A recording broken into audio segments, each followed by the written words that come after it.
بسم الله الرحمن الرحيم، والصلاة والسلام على أشرف المرسلين سيدنا محمد صلى الله عليه وسلم.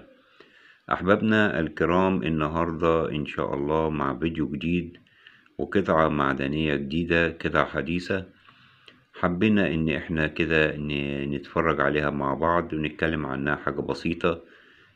ونتكلم عن الاحتفالية اللي هي اتعملت لهذه القطعة. فهذه القطعة من القطع الجميلة جدا اللي فعلا الواحد يقتنيها ويحافظ عليها، وهي قطعة طريق الكباش. طريق الكباش كده نبتدي نتكلم عنه حاجة بسيطة كده. فطريق الكباش إن شاء الله كده نتكلم حاجة بسيطة عنه. هو طريق يزداد عمره على 3500 عام. فطريق طبعا 3500 عام ده يعني طريق حاجة قديم جدا يعني.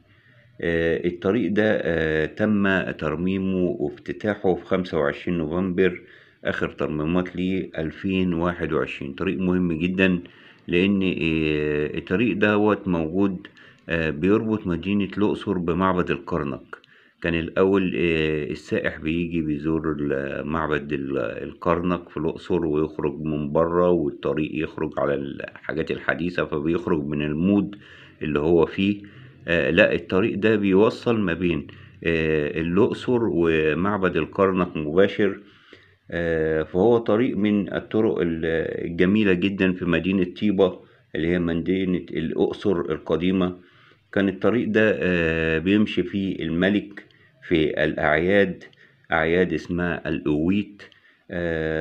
طبعا طريق ليه كلام، لو حبينا نتكلم عنه هنتكلم عنه كتير، ولكن احنا موضوعنا القطعة الموجودة أمام سيادتكم، وعايزين طبعا نعرف الخطأ اللي موجود فيها ايه.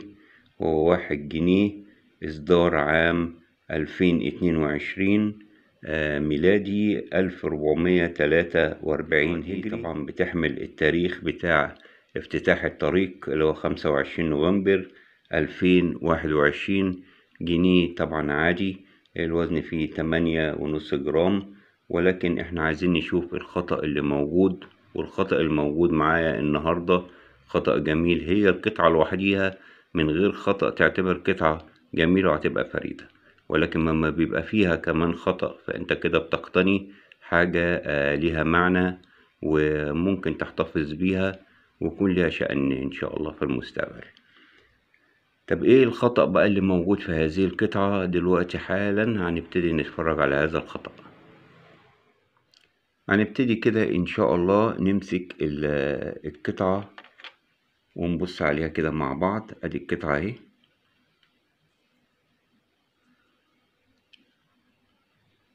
وطبعا عشان نعرف الخطأ لازم نشوف طبعا القطعة السليمة عشان نقدر نشوف القطعة الخطأ، ونحاول بقدر الامكان عن برضو اكبر الصورة شوية عشان نقدر نتفرج عليها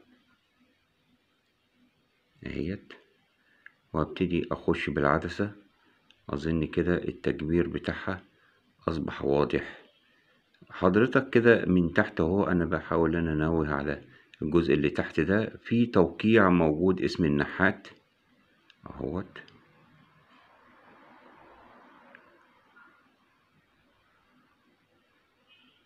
ارجو ان انت تكون شايفه اسم النحات اهو عند صباعي من تحت اهو. هلفها كده عشان يبقى واضح اهو.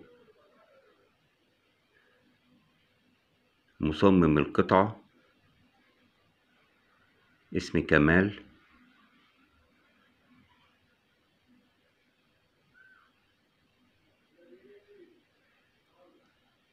لما نيجي بقى نشوف القطعة الخطأ، وانا بحاول برضو تاني ان انا احاول اظهرها اكتر في التصوير، يعني عايز اوضحها لحضرتك.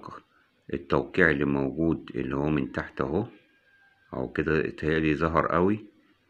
كمال ده بالنسبة للقطعة السليمة. في جميع القطع موجود طبعا المصمم بتاع القطعة الجميلة دي، حاجة رائعة، بنشكره على هذه القطعة طبعا. نيجي بقى نشوف القطعة اللي تعتبر بقى فريدة، والخطأ اللي كان موجود في هذه القطعة. هو أول خطأ يظهر بالنسبة لي، فحبيت إن أنا أبرزه لسيادتكم. وطبعا احتفالية طريق الكباش الشكل اهوت، ولو قلبت الجنيه زي أي جنيه عادي اهوت 2022. نسيب بقى كده عشان ما نطولش على حضراتكم القطعة، ونرجع بقى للقطعة اللي فيها الخطأ.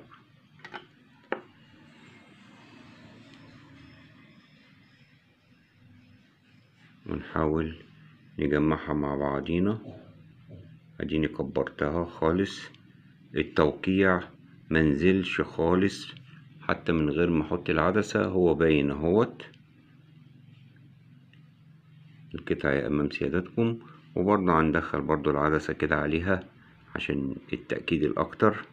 هو زي ما انتوا شايفين اهو التوقيع منزلش خالص على هذه القطعة. وبكده طبعا هو حصل زيادة في المعدن، حتى من فوق كلمة سفنكس ما جاتش واضحة قوي في الصك زي ما انتوا شايفين. لكن طبعا انا بحب اوضح الخطأ اللي موجود هو في التوقيع. نرجو من الله ان نكون قد وفقنا في هذا الفيديو، ونكون اظهرنا عيب من العيوب الموجودة اللي بتزيد العملة قيمة. والله ولي التوفيق، وشكرا لحضراتكم.